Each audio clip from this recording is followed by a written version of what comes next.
Hello friend, कैसे हैं आप स्वस्थ होंगे, मस्त होंगे और अपनी पढ़ाई भी अच्छे से कर रहे होंगे। तो फ्रेंड्स, हम आरपीएससी फर्स्ट ग्रेड के लिए जनरल साइंस के टॉपिक्स पढ़ रहे थे, जिनमें आज हम टॉपिक पढ़ने वाले हैं आनुवांशिकता एवं जैव विकास, हेरिडिटी एंड एवोल्यूशन। इससे पहले हमने केमिस्ट्री वाले इसके जो टॉपिक थे वो क्लियर कर लिए हैं। बायोलॉजी के भी 2 टॉपिक हमने क्लियर कर लिए हैं, तो इसके लिए आप मेरी वीडियो पहले दे सकते हैं। ठीक है। इसके अलावा अगर आप रीट की, लैब असिस्टेंट की या फिर पटवारी वगैरह जिसमें भी जनरल साइंस आती है उसकी तैयारी कर रहे हैं तो भी आप ये वीडियो देख सकते हैं, क्योंकि हमारा जो बेस है वो एनसीईआरटी है। हम एनसीईआरटी से ही मैं आपको सारे टॉपिक्स क्लियर करवा रही हूँ जो आजकल पूछे जाते हैं। तो मैं नीतू सिंघल अपने YouTube channel Divya biology classes में आपका स्वागत करती हूँ। आज का टॉपिक हम चालू करते हैं आनुवांशिकता एवं जैव विकास। ये 2 टॉपिक हैं जिनको एक साथ ऐड किया हुआ है। तो पहले हम पढ़ते हैं आनुवांशिकता के बारे में।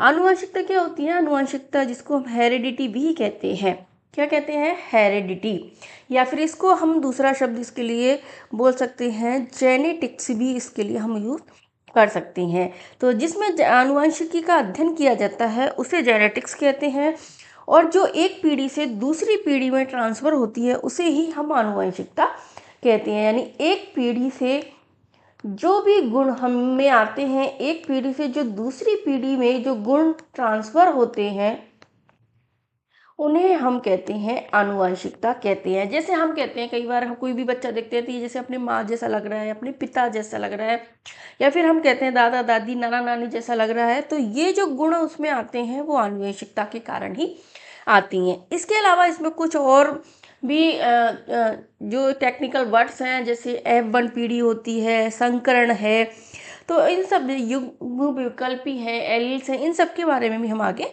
पढ़ने वाले हैं। शुरू करते हैं टॉपिक आनुवांशिकता, जिसे वंशागति भी कह सकते हैं और हेरिडिटी भी इंग्लिश में बोलते हैं।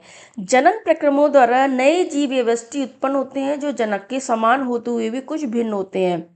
जैसे क्या होता है कि जैसे हम बच्चे होते हैं, जब माता पिता से जो बच्चों का जन्म होता है, उन बच्चों में कुछ समानताएं पाई जाती हैं, लेकिन कुछ उनमें विभिन्नताएं भी पाई जाती हैं। यानी जैसे अगर उन्हें 50% माता पिता जैसे लक्षण होते हैं तो कुछ उनमें नए लक्षण भी दिखाई देते हैं। तो ये विभिन्नताएं और समानताएं जो होती हैं वो आनुवंशिकता के कारण ही होती है। अब इसमें भी हम देखते हैं कि जो जनन होते हैं वो 2 प्रकार के होते हैं। पहले हमने देखा है कि एक अलैंगिक जनन होता है, दूसरा लैंगिक जनन होता है। अलैंगिक जनन होता है उसमें विभिन्नताएं कम होती हैं। क्यों होती हैं? क्योंकि ये एक ही जीव से उत्पन्न होती हैं, जबकि जो विभिन्नताएं हैं वो लैंगिक प्रजनन के द्वारा अधिकतम प्राप्त होती हैं, क्योंकि इसमें 2 जो जनक हैं, यानी माता और पिता दोनों के गुण बच्चों में आते हैं, इसके कारण उनमें विभिन्नताएं अधिक देखने को मिलती हैं। इसके अलावा भी हम देखें कि जंतु और पौधों में देखें तो पौधों में विभिन्नताएं बहुत कम देखने को मिलती है। यानी पौधा, जैसे मटर का पौधा है, वो आगे भी अगली पीढ़ी में भी जनन करेगा तो वैसे ही लक्षण दिखाएगा। लेकिन जो जंतु होते हैं या जो मानव होते हैं उनमें लैंगिक जनन द्वारा ये उत्पन्न होते हैं, इसके कारण इनमें विभिन्नताएं बहुत अधिक देखी जाती हैं। और ये जो विभिन्नताएं होती हैं, ये जो कारण होती हैं, लैंगिक प्रजनन के द्वारा उत्पन्न होती है। तो 2 शब्द देख लिए हमने, एक तो आनुवंशिकता होती है, दूसरा लैंगिक प्रजनन होता है। आनुवंशिकता के कारण जो एक पीढ़ी से दूसरी पीढ़ी में बच्चों में गुण आते हैं, वो गुण होते हैं आनुवंशिकता होती हैं, जिसमें बच्चों में माता पिता से समानताएं पाई जाती हैं। लेकिन लैंगिक प्रजनन जो होता है, इसके कारण जो होती हैं बच्चों में विभिन्नताएं भी आती हैं, और ये विभिन्नताएं हमें अलग से दिखाई देती हैं। तो दोनों तरह के जो गुण हैं उनमें आनुवंशिकता है और जो लैंगिक प्रजनन है, जिनके कारण बच्चों में ये आगे आने वाली पीढ़ी में विभिन्नताएं और समानताएं देखी जाती हैं। अब आगे हमें देखते हैं कि जनन के द्वारा जो विभिन्नताएं आती हैं वो कैसे आती हैं, इनका संचयन कैसे होता है, आगे बढ़ती हैं। जो पूर्ववर्ती पीढ़ी है उससे वंशागति संतति को एक आधारिक शारीरिक विकल्प या कुछ डिज़ाइन और विभिन्नताएं प्राप्त होती है। मतलब इसका मतलब क्या होता है कि हमें कुछ, जैसे हम कहते हैं कि बच्चा है वो अपने माता पे गया है, तो इसका जैसे नाक है, मुंह है, फेस है, वो उसके माता जैसा लग रहा है या पिता जैसा लग रहा है। तो जो शारीरिक फिजिकल जो डिज़ाइन हमें प्राप्त होता है वो हमारी माता या पिता से प्राप्त होता है। दूसरा, उसमें कुछ विभिन्नताएं भी आती हैं, वो विभिन्नताएं उनमें अलग से आती हैं। फिर वो जो संतति होती है उस पीढ़ी में नई पीढ़ी के जनन के परिणाम स्वरूप दूसरी पीढ़ी जो आती है उसमें पहली पीढ़ी से ज़्यादा विभिन्नताएं और कुछ नई विभिन्नताएं हमें देखने को मिलती है। कैसे हम पता लगा सकते हैं? जैसे ही आप देखोगे कि हमारे जो जनक हैं, उन जनक के कारण हमें जो संतति हमें प्राप्त होती हैं, जो संतति प्राप्त हुई उसमें कुछ समानताएं होती हैं, कुछ विभिन्नताएं पाई जाती है, लेकिन फिर इनसे जो अगली पीढ़ी बनती है उनमें जो संतति बनती है उनमें और अधिक विभिन्नताएं देखने को मिलती हैं, क्योंकि कुछ समानताएं इनके साथ होती हैं, कुछ इनसे भी प्राप्त होती हैं इनको, और इनमें कुछ विभिन्नताएं देखने को मिलती हैं। तो इस तरह से जो विभिन्नता है वो आगे बढ़ती जाती है, और एक कहते हैं ना 6 या 7 पीढ़ी के बाद ऐसा आता है कि उसमें कुछ भी समानता अपने पूर्वजों से नहीं रह पाती है, क्योंकि उसमें विभिन्नताओं का गुण है वो बढ़ता चला जाता है। तो इस तरह से एक पीढ़ी से दूसरी पीढ़ी में विभिन्नताओं का संचयन होता है या विभिन्नताएं इसमें आगे बढ़ती है। ठीक, इसका एग्जाम्पल दे रखा है एनसीईआरटी में। जैसे मैंने आपको बता दिया ये कोई एक जनक है, इससे 2 संतति बनी, देखिए संतति 1 और एक संतति 2। अब ये जो संतति बनती हैं इन संतति में थोड़ी बहुत विभिन्नताएं पाई जाती हैं, ठीक है, कुछ समानताएं होती हैं, कुछ विभिन्नताएं इनमें हो जाती हैं। अब ये जब संतति आगे पैदा होती हैं, जो नई संतति को पैदा करती हैं, इन संतति में कुछ में विभिन्नताएं होती हैं, कुछ में समानताएं देखी जाती हैं, और इस तरह से एक पीढ़ी से दूसरी पीढ़ी तक ये विभिन्नताएं आगे बढ़ती चली जाती है। यही इसमें समझाया गया है। यानी एक पीढ़ी से दूसरी पीढ़ी तक जन्म में विविधताओं का संचयन होता जाता है, यानी विविधताएं बढ़ती जाती हैं। यानी उत्तरोत्तर पीढ़ियों में विविधताओं की उत्पत्ति इस तरह से ही होती है। इससे कह सकते हैं कि पहली पीढ़ी के जीव 2 संतति को जन्म देंगे जिनकी आधारभूत शारीरिक संरचना तो एक समान होंगी, परंतु उनमें थोड़ी बहुत विभिन्नताएं देखने को मिलेंगी, जो मैंने आपको अभी समझा दिया। प्रत्येक अगली पीढ़ी में 2 जीव उत्पन्न करेगा, फिर आगे जो पीढ़ी होगी वो नई जीवों को उत्पन्न करते हैं।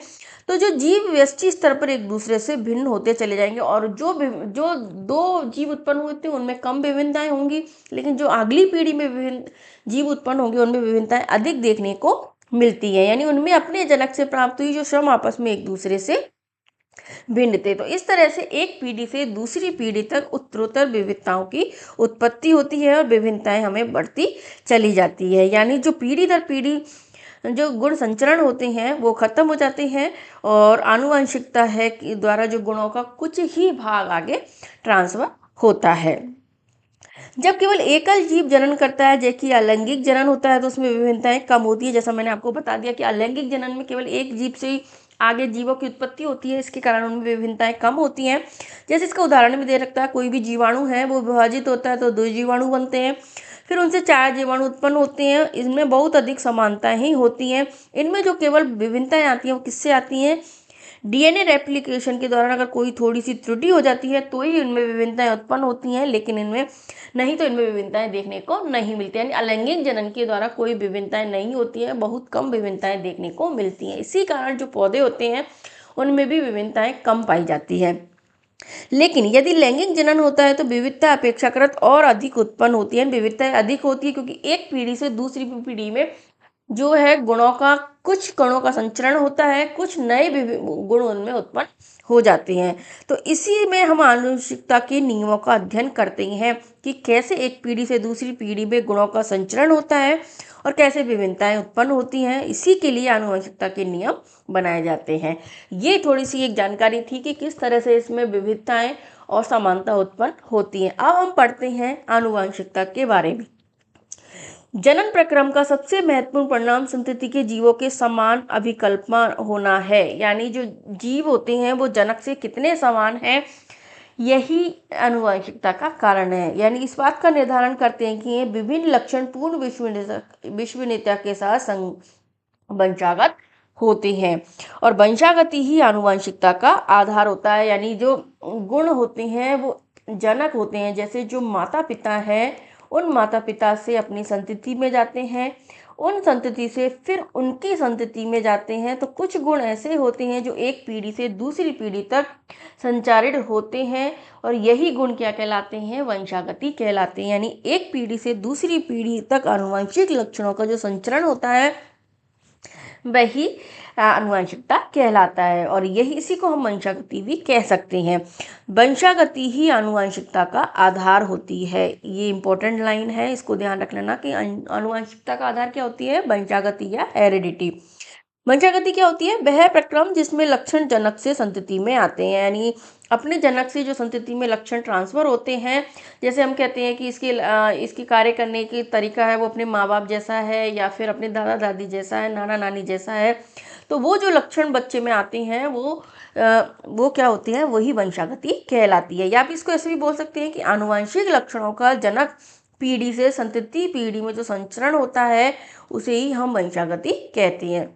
वंशागति शब्द सबसे पहले किसने दिया था, स्पेंसर ने दिया था। इसको भी आप याद रख लेना। तो मैंने आपको बता दिया कि आनुवंशिकता और वंशागति दोनों एक दूसरे के पूरक होते हैं, और आनुवंशिकता का आधार वंशागति ही होती है, जिसमें एक पीढ़ी से दूसरी पीढ़ी में लक्षणों का संचारण होता है, और ये शब्द स्पेंसर ने दिया था। वंशागति या जो लक्षणों की आनुवंशिकता के जो नियम होते हैं, यानी कैसे होते हैं। मानव जो होता है उसमें लक्षणों की वंशागति इस नियम पर आधारित होती है कि माता व पिता दोनों ही समान मात्रा में आनुवंशिक पदार्थ को शिशु में स्थानांतरित करते हैं। यानी 50% माता और जो पिता होते हैं दोनों में जैसे 50% इनसे आते हैं और 50% गुण इनसे आते हैं। तो इस तरह से इनमें जो बच्चों में ट्रांसफर होते हैं आनुवंशिक लक्षण, वो माता पिता दोनों से आता है। यानी इससे भी डीएनए आता है, इससे भी डीएनए आता है। इसका अर्थ है कि प्रत्येक लक्षण पिता और माता के डीएनए से प्रभावित हो सकता है। यानी इसमें कोई आप नहीं कह सकते कि ये लक्षण सिर्फ माता से आएंगे या पिता से आएंगे, किसी से भी कोई भी लक्षण बच्चे में आ सकते हैं। यानी प्रत्येक लक्षण के लिए प्रत्येक संतति में 2 विकल्प होते हैं, यानी माता भी होती है, पिता भी होता है। तो अभी जो ये हमने पढ़ा था कि लक्षणों की वंशागति मानव में किस प्रकार से होती है। वंशागति के जो नियम दिए थे इन्हें आनुवंशिकता के नियम भी हम कहते हैं, जिनके ऊपर डिटेल में चर्चा की थी। उनके लिए एक वैज्ञानिक हुए थे जिनका नाम है ग्रेगर जॉन मेंडल। इनका वंशागति के नियम, आनुवंशिकता के नियम, ये एक इम्पॉर्टेंट है, इसको आप डिटेल में पढ़ना भी है हमको, और इसको आपको अच्छे से लर्न भी करना है। वंशागति के नियम देने वाले वैज्ञानिक थे ग्रेगर जॉन मेंडल, जिन्होंने 1822 से 1884 तक इस पर काम किया था। इस वैज्ञानिक को के बारे में हम थोड़ा सा पढ़ लेते हैं। इनको हम आनुवंशिकता के जनक भी कहते हैं। ये इम्पोर्टेंट है लर्न रखना कि आनुवंशिकता के जनक कौन से वैज्ञानिक को कहते हैं, ग्रेगर जॉन मेंडल को कहा जाता है। इनकी जो प्रारंभिक शिक्षा एक गिरजाघर में हुई, और वह विज्ञान और गणित के अध्ययन के लिए वियना विश्वविद्यालय गए थे। यानी वियना कहाँ पे है, ऑस्ट्रिया में। ऑस्ट्रिया में जो वियना विश्वविद्यालय है, इन्होंने उनकी पूरी पढ़ाई की थी। सबसे ज़्यादा इम्पोर्टेंट कि इन्होंने किस पर प्रयोग किए थे, मटर के पौधे पर इन्होंने प्रयोग किए थे। ग्रेगर जॉन मेंडल आनुवंशिकता के जनक हैं, इनको मटर के पौधे पर इन्होंने प्रयोग किए थे। अपने विज्ञान में गणितीय ज्ञान को सम्मिश्र किया था, यानी इनमें विज्ञान और गणित को ज्ञान को मिलाकर एक्सपेरिमेंट किए थे मटर के पौधे पर, और इसी के आधार पर उन्होंने वंशागति के नियम या आनुवंशिकता के नियम दिए थे। ये पहले वैज्ञानिक थे जिन्होंने प्रत्येक पीढ़ी से एक एक पौधे द्वारा प्रदर्शित लक्षणों का रिकॉर्ड रखा और गणना की थी। इन्होंने वंशागति के नियमों के प्रतिपादन में सहायता इससे उनको मिली थी। मेंडल ने जो वंशागति आनुवंशिकता के नियम दिए उन्हें हम मेंडलवाद भी कहते हैं। ये ध्यान रखना, मेंडलवाद इंग्लिश में इसको बोल सकते हैं, मेंडलिज्म भी इसको कहा जाता है। ये 2-3 इंपॉर्टेंट लाइन है जिनको मैंने हाईलाइट भी किया है, इसको आपको लर्न रखना है। और इसके अलावा सबसे इम्पोर्टेंट है कि मटर के पौधे के 7 प्रयासी विकल्पी लक्षणों का उन्होंने अध्ययन किया था। यानी कैसे लिए थे, 7 जोड़ी लक्षण इन्होंने लिए थे, 7 जोड़ी बोल सकते हैं इसको, 7 जोड़ी विपर्यासी विकल्पी लक्षण, यानी जो विपर्यासी मतलब एक दूसरे के विपरीत लक्षण, जैसे लंबा, बौना, ऊंचा, छोटा, इस तरह से इन्होंने 7 जोड़ी मटर के पौधे के विपर्यासी विकल्पी लक्षणों का अध्ययन किया था, जो सामने से दिखाई देते हैं, स्थूल रूप से दिखाई देते हैं। यानी 7 जोड़ी भी इनको बोल सकते हैं, 14 लक्षण भी इनको बोल सकते हैं, या फिर 7 जोड़ी विपर्यासी विकल्पी लक्षण हो गए, या 14 प्रजाति या 14 तरह की किस्म इसमें हो गई। इन लक्षणों का इन्होंने अध्ययन किया था। तो आप मेंडल के बारे में थोड़ा सा ध्यान रखना, मेंडल के बारे में पूछा जा सकता है। इसमें ये भी पूछ सकते हैं कि आनुवंशिकता के जनक कौन है, या फिर वंशागति के नियम, आनुवंशिकता के नियम किसने दिए, इनके नियम को क्या कहते हैं, मेंडलिज्म कहते हैं। किस पौधे पर प्रयोग किया, उन्होंने मटर के पौधे पर प्रयोग किया था। और उन्होंने जो लक्षण यूज किए थे, 7 जोड़ी विपर्यासी विकल्पी लक्षणों का यूज किया था, जिसमें जैसे गोल झुर्रीदार बीज, लंबे बौने पौधे, सफेद बैंगनी फूल, इस तरह से इन्होंने 7 प्रकार के लक्षण इन्होंने लिए थे, जिनके बारे में हम आगे पढ़ने वाले हैं। तो आपको बता देती हूँ मैं कौन कौन से इन्होंने 7 लक्षण लिए थे, 7 जोड़ी लक्षण इन्होंने लिए थे। कौन से 7 जोड़ी लक्षणों का इन्होंने अध्ययन किया था, जो मटर के पौधे में स्पष्ट रूप से दिखाई देते थे। तो 7 जोड़ी लक्षण मतलब हो गए 14 लक्षण हो गए, अलग तरह के 14 अलग अलग किस्म इसको बोल सकते हैं। जैसे एक लंबे पौधे की, बौने पौधे की किस्म। तो कौन कौन से लक्षण लिए थे, एक लक्षण इन्होंने लिया था तने की ऊंचाई का। तने की ऊंचाई को उन्होंने देखा था कि मटर के पौधे में कुछ पौधे लंबे भी होते हैं, कुछ बौने भी होते हैं। तो इसके दो भी प्रयास हो गए, यानी विपरीत एलील्स हो गए, 2 लक्षण हो गए एक साथ, लंबे और बौनेपन का। फूल का रंग उन्होंने देखा कि इनमें बैंगनी भी होता है, सफ़ेद भी होता है। तो 2 लक्षण ये हो गए, बैंगनी और सफ़ेद। फूल की स्थिति देखी इन्होंने, अक्षीय और अंत्य होती है, अक्षीय भी होती है, अंत्य भी होती है।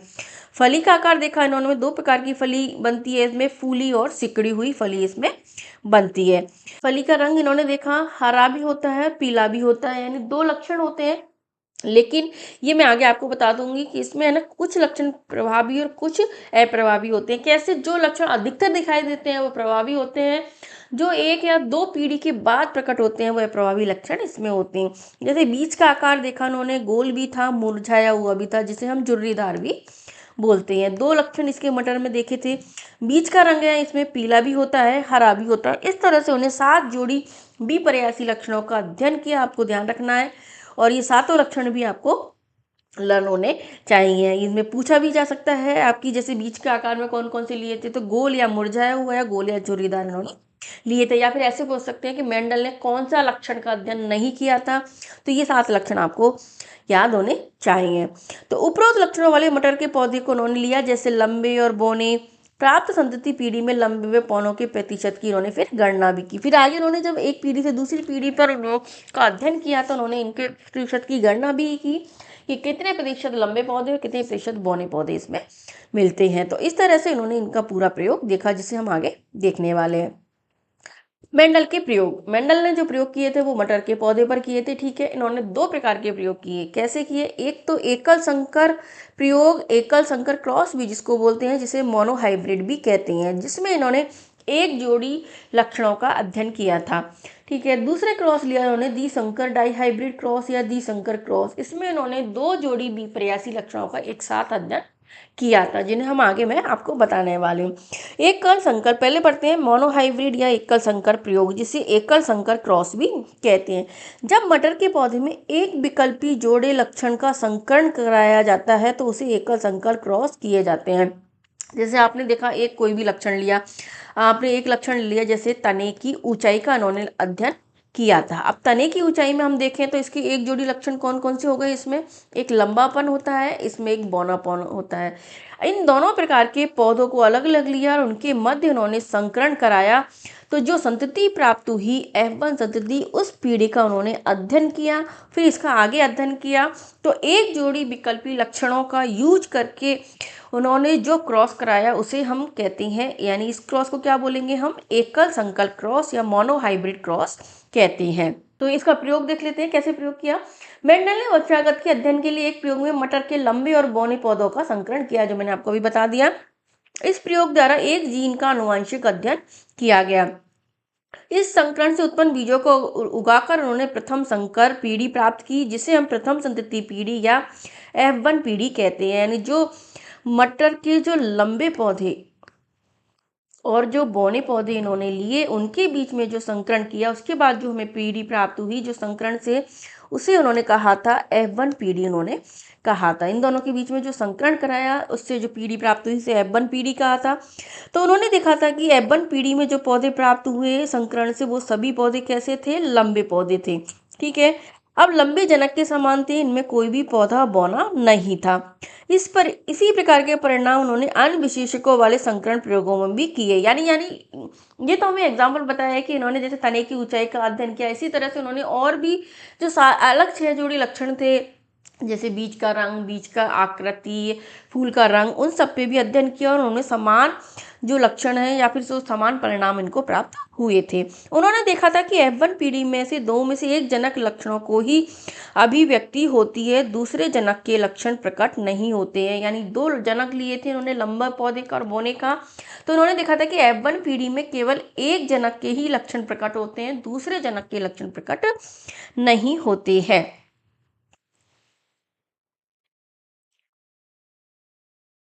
तो इसका उन्होंने अर्थ लगाया कि दो लक्षणों में से केवल एक पैतृक जनकीय लक्षण ही दिखाई देता है, उन दोनों का मिश्रित प्रभाव दृष्टिगोचर नहीं होता। यानी इसका मतलब उन्होंने बताया कि जो दो जनक होते हैं उनमें से किसी एक का ही प्रभाव जो प्रभावी होता है उसी का प्रभाव दिखाई देता है। ऐसा नहीं है कि लंबे और बौने को मिला के इसमें मंझले कद के या फिर बीच की ऊंचाई के कोई पौधे प्राप्त हुए हों, यानी एक ही का प्रभाव, यानी लंबे पौधे प्राप्त हुए, यानी एक ही का प्रभाव दृष्टिगोचर होता है। इस प्रयोग को उन्होंने आगे बढ़ाया। उन्होंने क्या किया कि जो दोनों प्रकार के पैतृक पौधे और F1 पीढ़ी के जो पौधे हैं उनके मध्य उन्होंने स्वपरागण द्वारा उगाया। तो F1 पीढ़ी के पौधों में जब उन्होंने स्वपरागण कराया, यानी F1 पीढ़ी के जो लंबे पौधे प्राप्त हुए उन पौधों में जब स्वपरागण कराया, तो जो दूसरी पीढ़ी हमें प्राप्त हुई F2 पीढ़ी, उसके सभी पौधे लंबे नहीं मिले थे। यानी F1 पीढ़ी में जो पौधे प्राप्त हुए थे, हमें F1 पीढ़ी मिली थी हमें, ठीक है, इसमें हमें कैसे पौधे मिले थे? लंबे पौधे। इन लंबे पौधों का जब उन्होंने वापस से स्वपरागण कराया, मतलब उसी के साथ परागण करा के नए पौधे प्राप्त हुए, तो हमें जो पौधे प्राप्त हुए थे इसमें दो प्रकार के पौधे प्राप्त हुए थे, लंबे और बौने। यानी सभी पौधे इसमें लंबे नहीं थे और सभी पौधे इसमें बौने नहीं थे, और इस पीढ़ी को उन्होंने कहा था F2 पीढ़ी। ठीक है, इसमें F2 पीढ़ी के सभी पौधे लंबे नहीं थे, उनमें 1/4 संतति बौने पौधे भी थी। यानी 25% पौधे इसमें बौने थे और 75% पौधे इसमें लंबे थे। यानी बौने पौधों का अनुपात कुल F2 पीढ़ी के पौधों का 25% था, जबकि 75% पौधे इसमें लंबे थे। तो लंबे और बौनेपन के लक्षण जनकों के समान ही थे और इनमें किस प्रकार का सम्मिश्रण नहीं था, यानी कोई मिश्रित पौधे नहीं थे, यानी बीच की ऊंचाई के कोई पौधे हमें प्राप्त नहीं होते। यानी या तो लंबे थे या बौने थे, मझोले कद के कोई भी नहीं थे। ये इनका एक्सपेरिमेंट था। F1 पीढ़ी में केवल एक ही जनकीय लक्षण प्रकट हुआ, जबकि F2 पीढ़ी में दोनों विशेषकों का अनुपात 3:1 में दिखा। ये हमको ध्यान रखना है कि 75% लंबे और 25% बौने प्राप्त हुए, तो इनका अनुपात क्या प्राप्त हुआ हमें? 3:1 लक्षण, यानी लंबे और बौने का अनुपात हमें 3:1 अनुपात प्राप्त हुआ था। विपरीत विशेषकों में दोनों F1 या F2 स्तर पर किसी प्रकार का सम्मिश्रण उनको नजर नहीं आया। यह बताता है कि F2 पौधों द्वारा लंबाई व बौनेपन दोनों विशेष लक्षणों की वंशानुगति तो हुई, परंतु केवल लंबाई वाला लक्षण ही आगे व्यक्त हो पाया था। तो इससे बताया जाता है कि आगे जो जीन होती हैं उनके अंदर तो लंबेपन और बौनेपन दोनों के लक्षण विद्यमान होते हैं, लेकिन केवल हमें जो आगे अभिव्यक्ति होती है वो लंबेपन की होती है। क्यों होती है? क्योंकि जो लंबापन का जो जीन होता है वो प्रभावी लक्षण देने वाला होता है, जबकि जो बौनेपन का जीन है वो अप्रभावी लक्षण देने वाला होता है। इसके लिए आगे जो पीढ़ी होती है उसमें हमें लंबेपन का ही गुण दिखाई देता है। लैंगिक जनन, इससे हमें क्या कंक्लूजन उन्होंने निकाला कि लैंगिक जनन द्वारा जो उत्पन्न होने वाले जीव हैं उसमें किसी भी लक्षण की दो प्रतिकृतियों की वंशानुगति एक साथ होती है। यानी माता और पिता के लक्षण दोनों एक साथ दिखाई देते हैं, वंशानुगत होते हैं, परंतु जो लक्षण प्रभावी होता है वो दिखाई देता है, जो प्रभावी नहीं होता है वो दिखाई नहीं होता है। यानी दोनों एक समान हो सकते हैं और भिन्न भी हो सकते हैं, उनके जनक पर निर्भर रहता है। तो इसका जो प्रयोग किया था उसको एक बार मैं आपको बता देती हूँ। जैसे तने की ऊंचाई के पौधे लिए लंबे और बौने पौधे। अब इसमें जो लंबेपन है उसको हम टी कैपिटल टी से व्यक्त करते हैं, बौनेपन का जो जीन है उसको हम स्मॉल टी से व्यक्त करते हैं। जब इन्होंने इसमें संकरण कराया और F1 पीढ़ी इसमें प्राप्त की थी, तो इसमें एक युग्मक टी का आया लंबेपन का, एक बौनेपन का आया, लेकिन ये बौनेपन वाला लक्षण अप्रभावी था और जो लंबेपन का लक्षण प्रभावी था, इसलिए हमें सभी पौधे लंबे प्राप्त हुए थे। अब इन लंबे पौधों को जब इन्होंने वापस से क्रॉस कराया, वही जो F1 पीढ़ी वाले पौधों के साथ, तो हमें 4 प्रकार के हमें लक्षण प्राप्त हुए। क्यों? क्योंकि इसमें 2 तरह के युग्मक बने थे और इसमें भी 2 तरह के युग्मक बने थे। तो टी वाले लक्षण वाले जो पौधे हुए थे, जैसे टी है, टी ये इन सब में तो लंबेपन का गुण आ गया, ठीक है। लेकिन जो एक स्मॉल टी ने जब दूसरी स्मॉल टी के साथ क्रॉस किया, तो इसमें दोनों ही जीन प्रभावी होने के कारण इसमें बौनेपन का लक्षण हमें दिखाई दिया। तो इस तरह से केवल अप्रभावी लक्षण केवल हमें जब दिखाई देते हैं जब दोनों युग्मक समान होते हैं। तो इनके बारे में आगे मैं आपको बताऊंगी कि कैसे युग्मज समान और असमान युग्मक कैसे होते हैं, उनको क्या कहते हैं। तो ये मैंने आपको थोड़ा समझा दिया कि इनको उन्होंने प्रयोग किया था।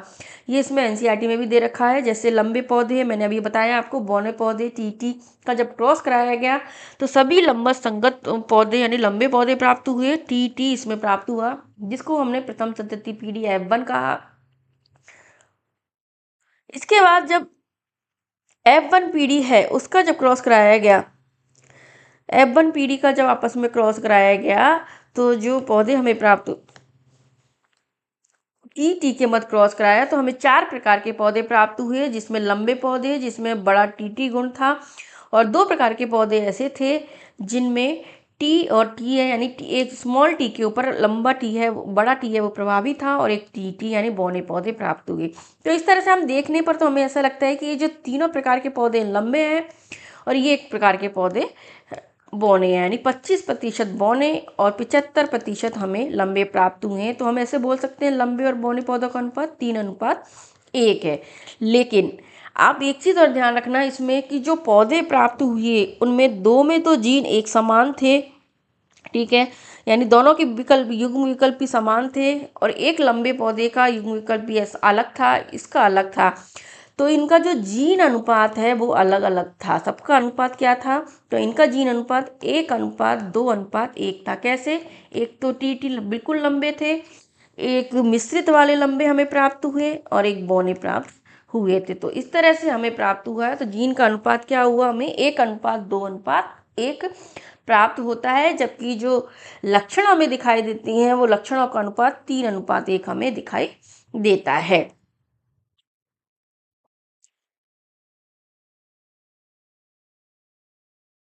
तो इसकी व्याख्या दे रखी है, टी और टी दोनों लंबे ही पौधे होते हैं, जबकि केवल टी बौने पौधे होते हैं।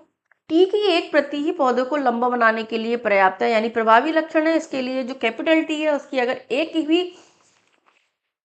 जीन है तो वो लंबे बनाने के लिए पर्याप्त होता है, जबकि जो बौनेपन के लिए दोनों टी का होना आवश्यक होता है। यानी टी जैसे लक्षण प्रभावी लक्षण कहलाते हैं, जबकि जो स्मॉल टी है यानी बौनेपन का लक्षण है वो अप्रभावी कहलाता है। ये इसमें बताया गया है। तो हमने पढ़ा जीनी प्रारूप, लक्षण प्रारूप, युग्म विकल्प, ये सब हम देख रहे हैं।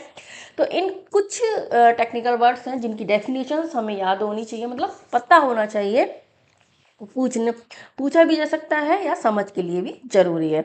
तो सबसे पहले हम देखते हैं जीन क्या होता है। वे कारक जो किसी एक लक्षण को नियंत्रित करते हैं, जनक से संतति को युग्मकों के माध्यम से उत्तरोत्तर पीढ़ियों में अग्रसित होती हैं, जीन कहलाते हैं। जैसे मटर के पौधे का ही हम देखें, जैसे तने की ऊंचाई का लक्षण है। तने की ऊंचाई का लक्षण एक जीन के द्वारा नियंत्रित किया जाता है, ठीक है। तो ये जो इसके लिए जो इसका वो ही जीन है, यानी तने की ऊंचाई का लक्षण जो पीढ़ी दर पीढ़ी ट्रांसफर होता है, वो एक जीन के द्वारा ट्रांसफर होता है अपनी संतति में, वो जीन कहलाते हैं। जीन आनुवंशिकता की इकाई हो गई, क्योंकि इसी से पीढ़ी दर पीढ़ी लक्षण संचरित होता है, इसके लिए इसी आनुवंशिकता की इकाई है। और जीन शब्द जॉनसन ने दिया था, आपको इतना ही याद करना है। अब अगला शब्द आता है, इसमें एक हम बार बार में पढ़ते हैं, युग्म विकल्पी।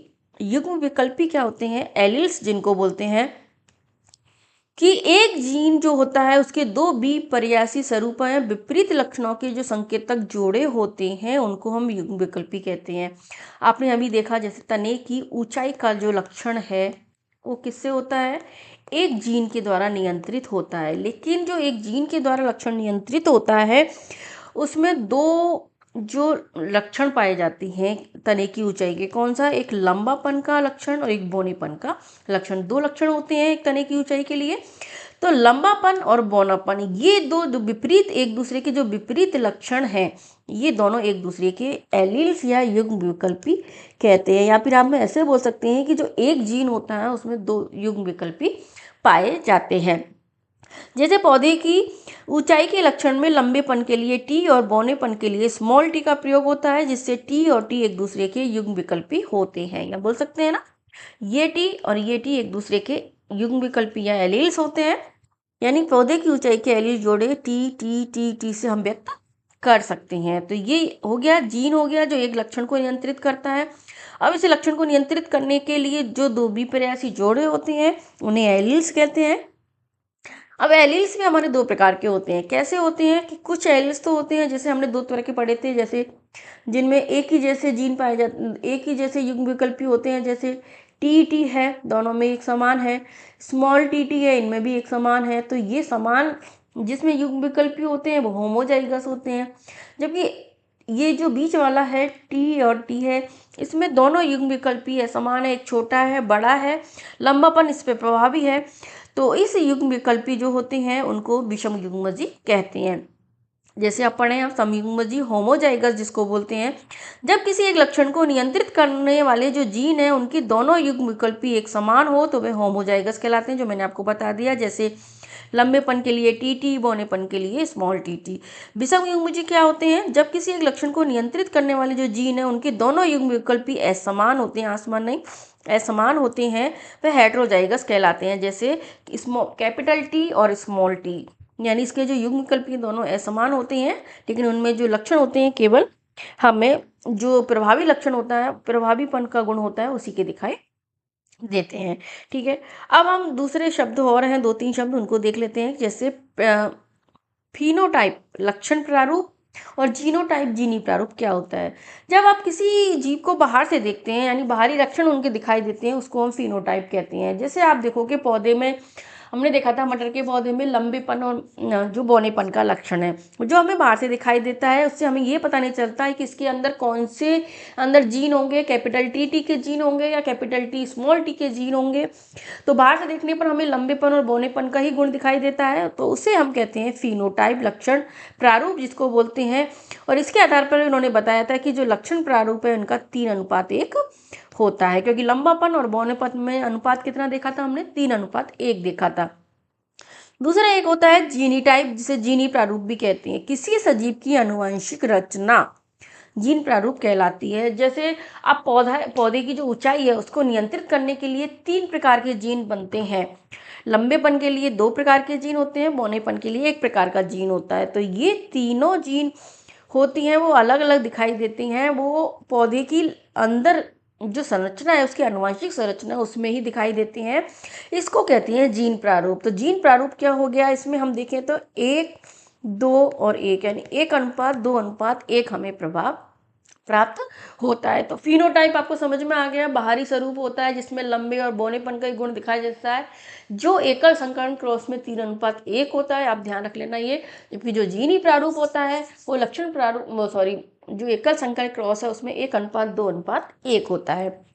प्रभावी और अप्रभावी लक्षण, जब किसी पौधे के वे लक्षण जो एफ1 पीढ़ी में अभिव्यक्त होते हैं उन्हें हम प्रभावी कहते हैं, और जो एफ1 पीढ़ी में अभिव्यक्त नहीं होते उन लक्षण को हम अप्रभावी कहते हैं। जैसे लंबेपन का, अभी जो एफ1 पीढ़ी है उसमें हमें इस तरह से प्राप्त होते हैं, लेकिन लंबे पौधे प्राप्त होते हैं, तो लंबेपन का लक्षण प्रभावी और जो बौनेपन का लक्षण है वो अप्रभावी होता है। ये आपके कुछ टर्म्स हैं, जिनको कुछ डेफिनेशंस हैं जिनके बारे में आपको पता भी होना चाहिए, क्योंकि ये जो शब्द हैं बार बार में यूज भी होते हैं, इसके लिए इनके बारे में आपको लर्न भी करना है। अब आप देख सकते हैं इस तरह से एक प्रयोग इसमें बताया है कि जैसे कोई भी लंबा पौधा लिया, बौना पौधा लिया है, जब इनमें हम दोनों के अंदर क्रॉस कराते हैं, संकरण कराते हैं, तो लंबे पौधे हमें प्राप्त होते हैं। ये कौन सी पीढ़ी है, ये होती है F1 पीढ़ी में। अब इन F1 पीढ़ी के पौधों में सेल्फ फर्टिलाइजेशन या स्वपरागण जब कराया जाता है तो इन दोनों के क्रॉस से हमें 4 प्रकार के पौधे प्राप्त होते हैं, जिसमें एक तो पूर्ण रूपेण टीडी लंबे पौधे होते हैं, 2 संकरित लंबे पौधे होते हैं, इनको हम संकर पौधे बोलते हैं। कैसे पौधे, संकर पौधे बोलते हैं। ठीक है, और 1 पूर्ण रूप में हमें बौने पौधे प्राप्त होते हैं। तो मटर के पौधे में हमें देखने में 3 प्रकार के पौधे लक्षण प्रारूप कैसा दिखाई हुआ, बाहरी स्वरूप में 2 प्रकार के पौधे दिखाई होंगे, लंबे और बौने। तो लक्षण प्रारूप या फिनोटाइप क्या हो गया इनका, 3:1 होता है, जबकि जो जीनी प्रारूप होता है वो 1:2:1 होता है। कैसे, टी और कैपिटल टी स्मॉल टी और स्मॉल टी के मध्य होता है। तो हमें 2 प्रकार इनका ये लक्षण प्रारूप और जो जीनी प्रारूप है या जीनोटाइप है वो हमको याद रखना है आपको। ठीक है, यहाँ तक आपको समझ में आ गया होगा। ये एक संकर प्रयोग इन्होंने किया था जिसे मोनोहाइब्रिड क्रॉस, और इसमें एक भी प्रयासी लक्षण के लिए इन्होंने किया था। इसके बाद इन्होंने एक प्रयोग और किया था जिसे डाईहाइब्रिड क्रॉस कहते हैं, द्विसंकर क्रॉस कहते हैं, जिसमें इन्होंने एक विकल्पी जोड़े के स्थान पर 2 विकल्पी जोड़े का संकरण कराया था। यानी मैंने आपको पहले बताया था, यानी तने की ऊंचाई का एक लक्षण लिया था, अब इन्होंने 2 लक्षणों को एक साथ लिया था और देखा था कि क्रॉस कराने पर किस प्रकार की संतति हमें प्राप्त होती है।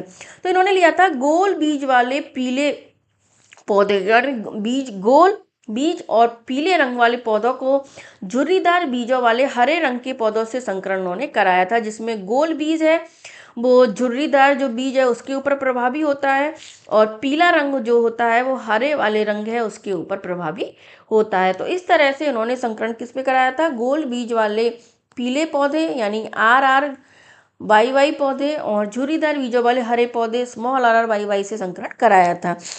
तो इसमें क्या परिणाम प्राप्त हुए, F1 पीढ़ी के सभी पौधे हमें वही इस तरह से प्रभावी पौधे प्राप्त हुए, पीले और गोल। मैंने आपको बताया था पीला रंग जो है वो हरे पे प्रभावी होता है और गोल बीज है वो झुर्रीदार पर प्रभावी होता है। तो सभी पौधे कैसे हमें पीले और गोल बीज वाले प्राप्त हुए थे, क्योंकि पीला रंग और गोल बीज प्रभावी लक्षण होते हैं। जब संतति का स्वनिचेषण उन्होंने कराया, यानी वापस से जब इनका स्वपरागण कराया गया, तो F2 पीढ़ी में जो संतति प्राप्त हुई उसमें कुछ पौधे गोल बीज वाले पौधे थे और बीज वाले पीले पौधे थे, ठीक है, कुछ झुर्रीदार बीज वाले हरे पौधे थे। तो ये तो इस तरह से 2 प्रकार की संतति हमें प्राप्त होगी, हमने देखा था उसमें भी लंबेपन और बौनेपन वाली प्राप्त हुई, ठीक है। लेकिन इसके अलावा इन्होंने कुछ नए संयोजन भी इन्होंने दिखाए थे। कैसे, इनमें कुछ पौधे पीले परंतु झुर्रीदार बीज वाले प्राप्त हुए और कुछ पौधे हरे परंतु गोल बीज वाले भी हमें प्राप्त हुए थे। तो इसमें आपको ध्यान रखना है किस तरह से इसमें हमें 4 प्रकार के जो संयोजन प्राप्त होते हैं, यानी 2 लक्षणों को जब लेते हैं तो 4 प्रकार के संयोजन इनमें देखने को मिलती हैं।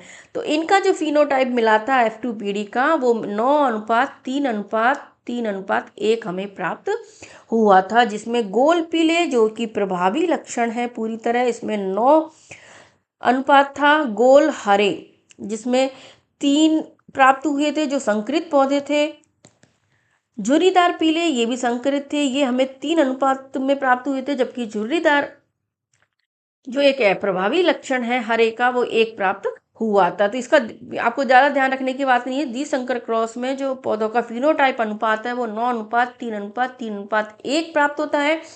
और अगर पौधों के बारे में अगर पूछ ले तो आपको ध्यान रखना है, गोल पीले 9, गोल हरे 3, झुर्रीदार पीले 3 और झुर्रीदार हरे हमें 1 पौधा प्राप्त हुआ था। ये आपको इतना इसमें डाईहाइब्रिड क्रॉस में ध्यान रखना है। जैसे इसमें पूरा इसमें बता रखा है कि कैसे जो मैंने अभी संकरण आपको बताया उसके बारे में, जैसे गोल और पीला, गोल रंग RR से व्यक्त करते हैं और पीला इसमें YY से व्यक्त करते हैं, झुर्रीदार को स्मॉल RR से, हरे रंग को YY से, क्योंकि ये अप्रभावी है और ये प्रभावी लक्षण है, ठीक है। ये जनक पीढ़ी है, जब इन्होंने क्रॉस कराया गया तो हमें सभी पौधे कैसे प्राप्त हुए, गोल और पीले, यानी ये गोल और पीला इसमें प्रभावी लक्षण है। ये कौन सी पीढ़ी है, F1 पीढ़ी में। जब इन F1 पीढ़ी में स्वपरागण उन्होंने कराया था तो इस F1 पीढ़ी में स्वपरागण के दौरान हमें इस तरह से इस तरह का अनुपात हमें प्राप्त हुआ था। इस तरह के खूब सारे जो पौधे हमें प्राप्त हुए थे जिनके संयोजन में क्या बना था, आपको इतना ध्यान रखना है बस। इन्हें फिनोटाइप अनुपात हमें मिला था, गोल पीले का 9, गोल हरे का 3, झुर्रीदार पीले का 3 और झुर्रीदार हरे का 1। द्विसंकर क्रॉस परिणाम जिनमें जनक के 2 जोड़े विपरीत लक्षणों को यूज किया था, जैसे बीज का रंग और बीज की आकृति। क्या क्या यूज किया था इन्होंने, बीज का रंग और बीज की आकृति, इसको भी आपको ध्यान रखना है। बीज का रंग कौन कौन सा, पीला और हरा, जिसमें पीला प्रभावी हरा अप्रभावी था। बीज की आकृति गोल और जोरीदार, जिसमें गोल प्रभावी और जोरीदार अप्रभावी थी। तो इस तरह से हमने जो मेंडल ने 2 प्रयोग किए थे, दोनों प्रयोग हमने अच्छे से देख लिया। आपको दोनों का जीनोटाइप फिनोटाइप और कौन सा लक्षण उन्होंने लिया था उसको याद रखना है, और कौन सा अनुपात हमें प्राप्त हुआ था वो आपको याद रखना है। अब इसके आधार पर मंडल ने वंशागति के 3 नियम दिए थे। इन नियम के बारे में हम कल पढ़ने वाले हैं। कल की क्लास में हम पढ़ेंगे वंशागति के तीनों नियम, साथ में इन्होंने जो मनुष्य में लिंग निर्धारण है वो जो आपकी बुक्स में दे रखा है उसके बारे में पढ़ने वाले हैं। तो अगर आपको ये जो टॉपिक है कल पूरा हो जाएगा, इसके बाद एवोल्यूशन वाला टॉपिक इसमें चालू कर देंगे। ठीक है, तो अगर आपको वीडियो अच्छी लगी हो तो वीडियो को लाइक कर दो, चैनल को सब्सक्राइब कर लो और भी लोगों को शेयर करो ताकि उनको भी इसका फ़ायदा मिल सके। और साथ में मैं बोलती हूँ, अगर मैं आपको पीडीएफ भी डाल दूंगी अगर हो सके तो, अगर आपके पास टाइम नहीं है तो आप पीडीएफ से पढ़ लो, नहीं हो सके तो आप अपने हैंड रिटन नोट्स इसमें से बना लो, आपको ज़्यादा बेस्ट रहेगा। जो भी आपको अच्छा लगे उससे आप कर सकते हो। Thank you.